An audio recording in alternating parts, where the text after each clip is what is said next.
Welcome back. Of course, you know what happens in the studio. We are about to shake and bake and do the things. And as we are celebrating World Spine Day this week, we thought, why don't we take a look at a few exercises to help maintain a healthy spine? Now, of course, earlier we were chatting to chiropractor Dr. Kevin Lenton, who highlighted the importance of spinal health and, of course, our well-being. And the spine is the backbone to your health, and it has many important functions in the body, from providing support for the head, the neck, the shoulders, and protecting the central nervous system. So to make sure your body functions optimally, it's imperative to keep your spine strong. So this morning, of course, I'll be taking you through a few exercises that you can do to, I guess, just maintain your spinal health and relieve some of those common problems, such as back pain. And I'm joined by the beautiful and illustrious Jamie Lee Johnberg. Thank you so much. The definition of back pain. If there was like a dictionary for back pain, yeah, I'd be next to it. Me and G, same. Don't worry, I'm going to sort you out today. We got you, we got you. Everybody else at home, we got you as well. You don't need any equipment for this whatsoever. And as we heard in the show earlier, the doc was chatting about both mobility,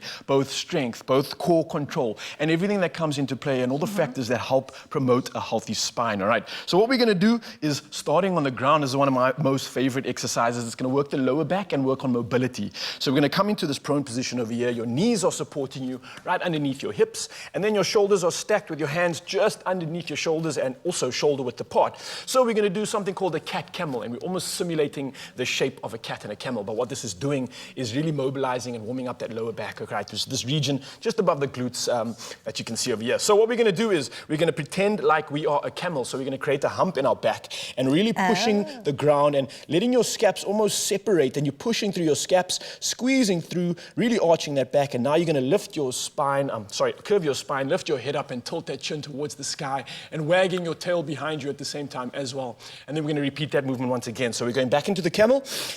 Hold that for 2 seconds, isometric hold, and then opening up once again into our cat and really stretching out those pecs at the same time. And remember to breathe as well. I find that when you breathe in on the camel and then breathe out, exhale on the cat, it just allows you to feel, comfortable in those positions. Yes, Jamie Lee Johnberg, I absolutely love that tip coming through. One of the most important ones, actually, especially when we are doing these movements. So right from here, what we're going to be doing now is keeping our core engaged, because not only does the spine act as a support structure, but our muscles around it also need to come together to really create a solid foundation and a base. So we're going to work the core and also stimulate that posterior chain behind us at the same time. So what I'm going to do is the opposite hand and the opposite leg are going to lift up into the air. Nice and straight. You want to almost create the tabletop with your position. So keep a neutral spine to start. And now what we're going to do, extend your leg out behind you, kicking back through, driving on the heel, and your palm pushing out in front of you. Hold that for 2 seconds. Keep that core engaged. Now slowly release it back down to the ground. Now, common problems with this exercise, Jamie, often we rotate our body or our spine to try to get our leg up. What I want you guys to do is focus on remaining flat and stable. So let's go to the other side now. Don't shake around, don't wobble too much. Keep that control and keep that posture. Beautiful form, girl. I absolutely love that. 2-second isometric hold and then straight back down, right? And for each of these, you can do 10 reps in total, right? Before you move on. For the sake of demonstration, I really want to get through the next 2 exercises because these are brilliant. So in this position, once again, you can increase the flow.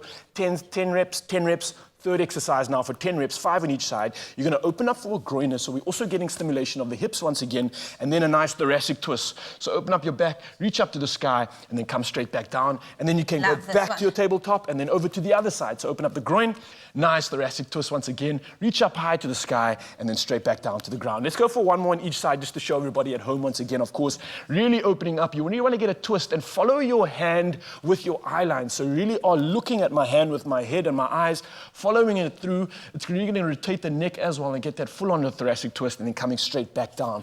Now lastly, this flow is so cool because you can string it together, and I know you guys at home can do the same thing. So once again, from this tabletop position, we're going to now open up the spine and really get some mobility. So we're going to go into a child's pose. So straight from here, you want to literally sink back onto your heels. This is my favorite one. It's so cool. You guys can get caught up in this one for a long time, and if you really want to, just sit like Jamie is right now and actually breathe through this movement. The more you breathe, the more the muscles are going to relax, they're going to let go, they're not going to be so guarded, and it's really going to give you that mobility. So while Jamie's lying there, we're going to hold that for 2 more seconds, and then we're going to come out of it. So Jamie, I want you to creep your hands forward, just slowly creeping them forward. Now you're going to come through into a cobra. So starting off the lower back, you're going to slowly bring yourself forward, driving through. Your chin is still on the ground, up to your chest, and now you're going to lift your chin up to the sky now and really open up that core. We're going to work that core now. Twist, translate. I was going to say translate to the left. Twist yourself over to the left now, and we're going to get that psoas, which is something that really tightens us